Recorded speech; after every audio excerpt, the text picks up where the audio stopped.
A very good evening. From stories around the world to stories here at home, this is the National News Broadcast. I'm Vidushni Sadish Kumar. A very good evening. I am Lakshit Singh. Starting off tonight's bulletin, we take a look at the headlines. The President, in the presence of Indian Foreign Secretary, says bilateral decisions taken by Sri Lanka and India should be correctly informed to the people in both countries. The Asian Development Bank provides $1,000 million to develop local small and medium-scale enterprises. The primary sections of schools with less than 200 students will commence on the 21st of this month. The WHO says Sri Lanka's home COVID treatment program is successful. President Gotabaya Rajapaksa says that people in Sri Lanka and India should be informed correctly about bilateral decisions taken following agreements. The President said it is important to work after getting the consent of a majority of people by explaining benefits and drawbacks. The President mentioned this when he met Indian Foreign Secretary this morning. The meeting took place at the Presidential Secretariat. The President explained the need in detail to enhance friendship that prevailed between India and Sri Lanka in the 60s and the 70s decades. The President said that the support of India is expected to take forward the proposal of former Prime Minister Sirimao Bandaranaike in 1971 to make the Indian Ocean a peace zone.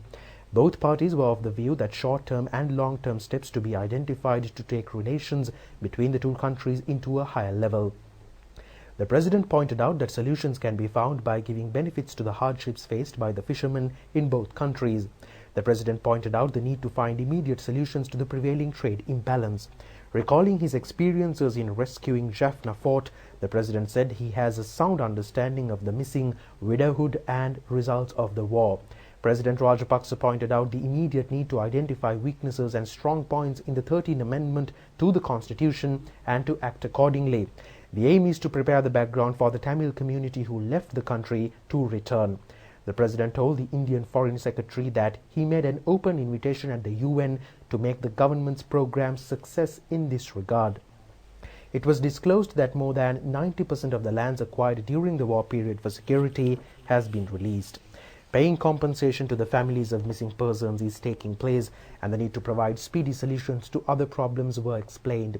President Gotabaya Rajapaksa said that Sri Lanka will not allow any action that will threaten the security of India. He told the Indian Foreign Secretary not to entertain any doubts about relations with China. The President said that an open invitation is given to Indian ministers. He added that the responsibility of solving the situation related to Trincomalee oil tanks is beneficial to both countries and is entrusted with the subject minister. Attention has been paid to enhance training opportunities in India for Sri Lanka's armed forces.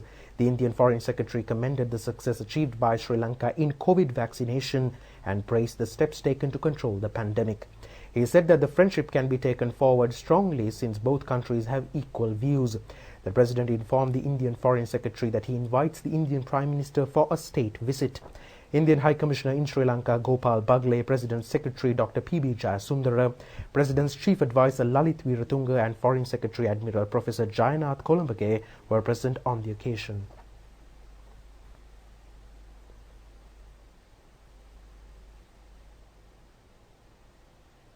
The Asian Development Bank has given its support to the growth of local small and medium-scale enterprises. This was disclosed by the Director General of ADB Kenichi Yokoyama during a discussion with President Gotabaya Rajapaksa. The Asian Development Bank has given a concessionary loan of $750 million last year for local projects. The amount is scheduled to be increased to $1 billion next year. Mr. Yokoyama said that Sri Lanka's ability to overcome challenges is shown by the success achieved in COVID vaccination. The President pointed out that success of the COVID prevention process was achieved by the joint efforts of the entire state services, health and security authorities. Meanwhile, the President pointed out the aim of the government is to minimize the use of fossil fuels and to use renewable energy sources. Several solar and wind power generating projects have been implemented in this regard. The government has taken a policy decision to use organic fertilizer. The President requested Mr. Yokoyama to give technical support to produce organic fertilizer and nitrogen. the government expects to uplift income and living conditions of rural communities, of whom 90% are engaged in agriculture. The President pointed out the need to increase forest cover with economically fruitful cultivations. He said that the government expects the Asian Development Bank's support for the target. Asian Development Bank's local director Cheng Cheng, Deputy Director Utsav Kumar, President Secretary Dr. P. Bijasundara, President's Chief Advisor Lalit Veeratunga were present on the occasion. The meeting took place this morning at the Presidential Secretariat. Now on to a Corona local update. Government has decided to open schools of primary sections of schools with less than 200 students on the 21st October. Minister Dinesh Gunawardena said the decision was taken following a discussion by his ministry with provincial governors.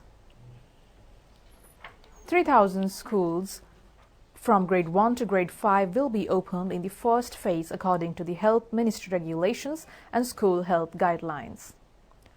Governor A.J.M. Muzamil said that it was decided to open 434 schools with less than 200 students on the 21st October.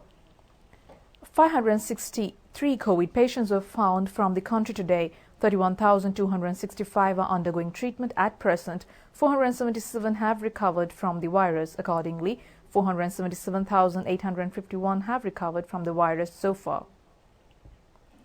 The Director General of Health Services confirmed today 40 COVID deaths occurred yesterday. 36 out of them were 60 years and above. Among the dead are 4 persons between the ages of 30 and 59 years. WHO resident representative Alakha Singh says that Sri Lanka's homes are a symbol of the success of COVID treatment. She said that it is an example to the world. She mentioned this when a group of WHO representatives met Minister Kehelia Rambukwella. The WHO has given 1 million dollars to the program. Dr. Alakha Singh said that the WHO will give its maximum support to maintain the system in future as well. A group of people, including WHO Public Health Administrative Officer Oliver Neuwirth and Director General of Health Services Dr. Asela Gunawardena, were present on the occasion.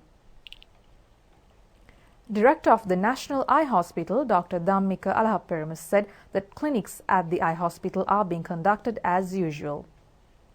26,524,033 vaccine doses have been given to the people under COVID vaccination program. 14,598,456 have been given the first dose of a vaccine. 11,925,577 have been given both doses of a vaccine. Facilities have been provided to reserve a date and a time through Immigration and Immigration Department Services, immigration.gov.lk TD website for passport applicants.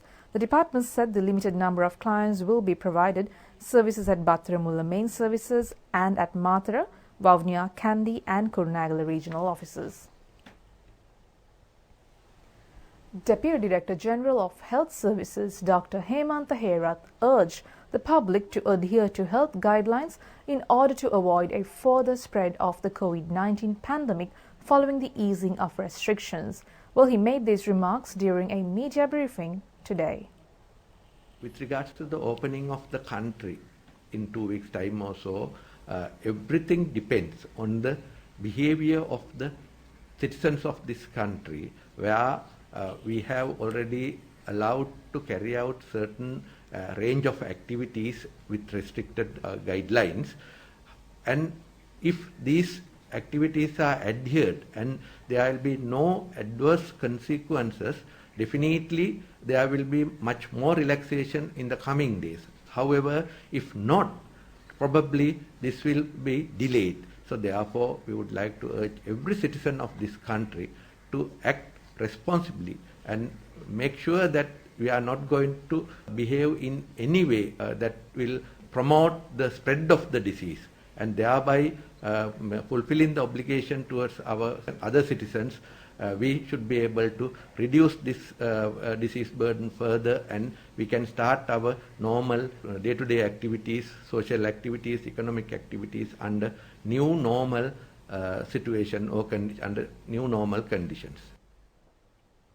Psychiatrist Dr. Sanjeeva Amarasinghe emphasizes that impact of the COVID-19 on mental health has become imperative in the society. He said that measures should be taken to mitigate any emotional vulnerabilities that may arise from the coronavirus pandemic. As we all know, the COVID pandemic, the third wave, is quite slowly reducing. The case numbers and the deaths are coming down.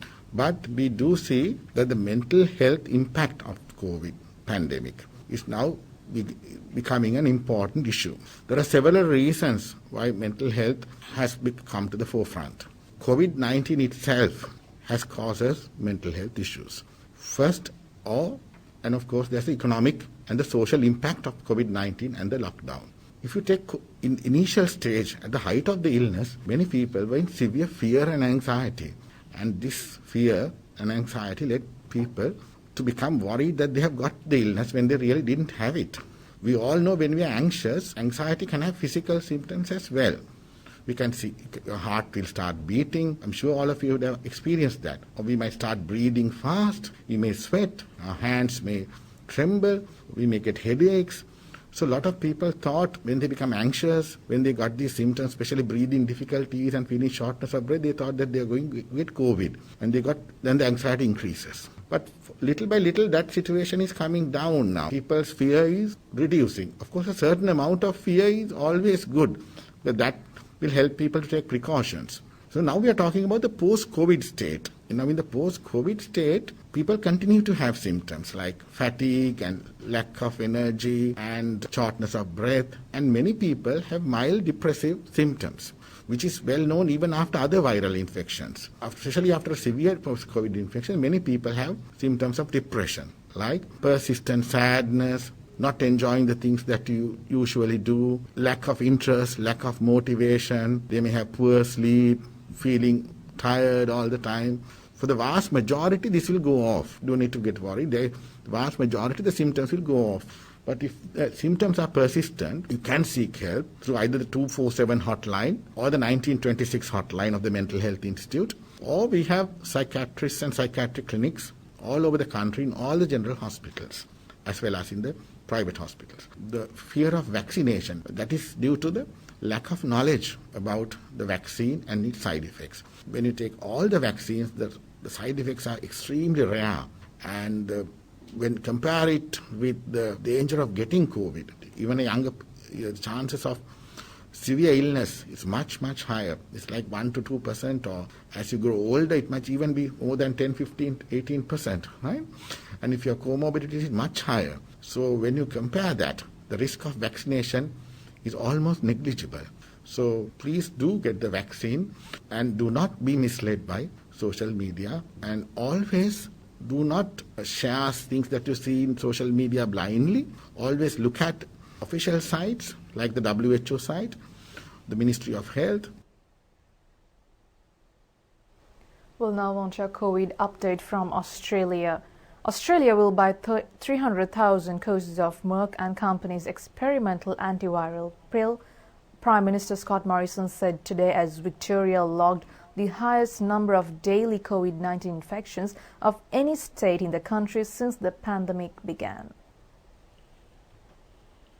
Australia will buy 300,000 courses of an experimental antiviral pill made by Merck & Co.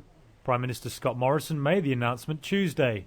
These treatments means that we're going to be able to live with the virus. So even in the unfortunate situation, if you do contract the virus, then we'll have the treatments to ensure that we can lessen these symptoms, reduce the chance of you ending up on ICU, which can put pressure on the hospital systems. The pill, named Molnupiravir, would be the first oral antiviral medication for COVID-19 if it can get regulatory approval.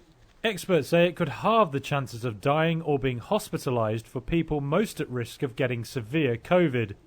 Morrison said the capsules have to be taken twice a day for 5 days by adult patients for a course of 10. He also said the drug is expected to be available in Australia by early next year if approved by the country's drug regulator. Australia is stepping up its vaccination rate as its largest cities, Sydney and Melbourne, go through weeks-long lockdowns. The national first dose rate in Australia pushed past 80% on Tuesday morning. It comes as Victoria recorded the highest number of daily COVID infections of any state in the country since the start of the pandemic. 1,763 new infections were reported on Saturday. Australia has had some of the world's strictest border rules during the global health crisis, but aims to reopen next month for fully vaccinated citizens and permanent residents. In other stories, Facebook yesterday cited faulty configuration changes on its routers as the root cause of the nearly 6-hour outage that prevented the company's 3.5 billion users from accessing its social media and messaging services. Facebook, Instagram and WhatsApp lit up again after a nearly 6-hour outage on Monday. Facebook apologised and initially could not say what caused the failure. But the company later said the problem was a faulty configuration change. CEO Mark Zuckerberg posted on Facebook, quote, "Sorry for the disruption today. I know how much you rely on our services to stay connected with the people you care about." The outage was the second blow in days to the social media giant. On Sunday, a whistleblower accused the company of prioritising profit over clamping down on hate speech and misinformation. Shares fell nearly 5% for Facebook, but later rose 0.5% in after-hours trade after the platforms rebooted. Several Facebook employees who declined to be named said that they believe that the outage was caused by an internal mistake in how internet traffic is routed to its systems. Facebook lost about $545,000 in US ad revenue per hour during the outage. That's according to ad measurement firm Standard Media Index. Security experts said an unintentional mistake or sabotage by an insider were both plausible.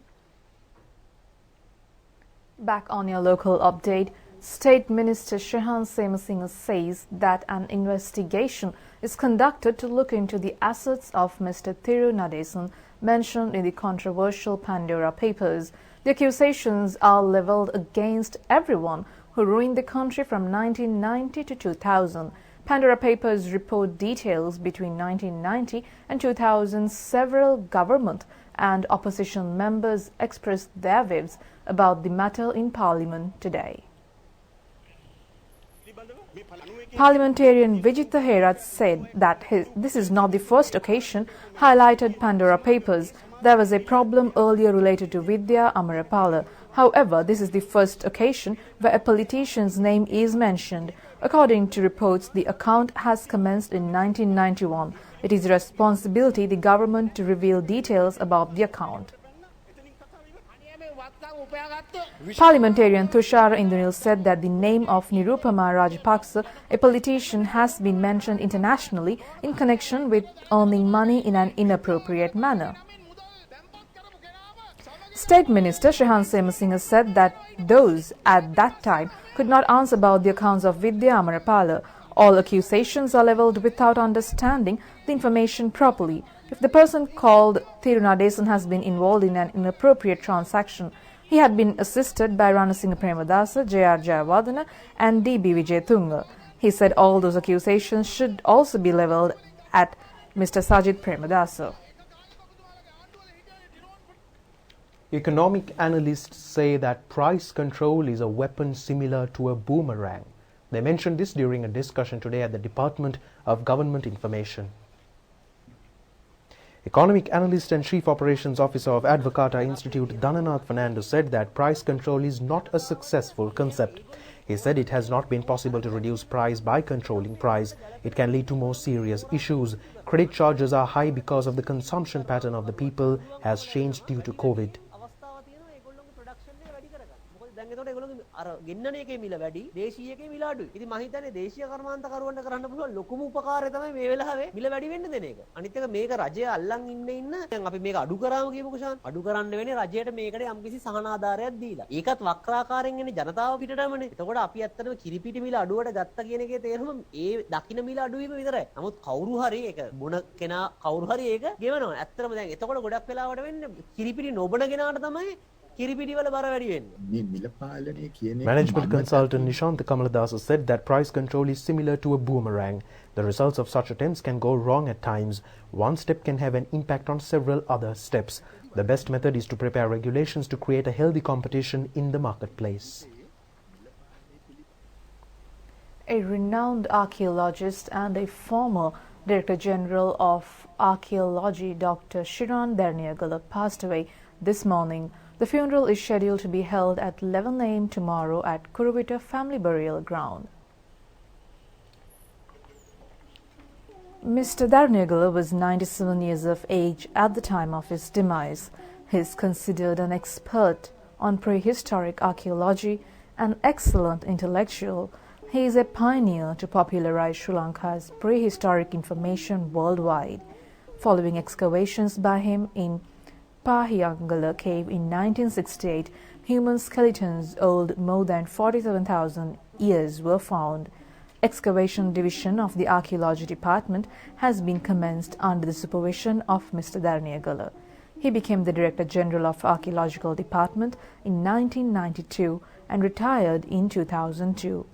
His body is kept at Ratnapura Hospital at present and scheduled to be taken at Eknaligoda Walauwa in Kuruvita tomorrow after a PCR test. Minister Namal Rajapaksa says that several regulations to develop sports will be presented to Parliament in January.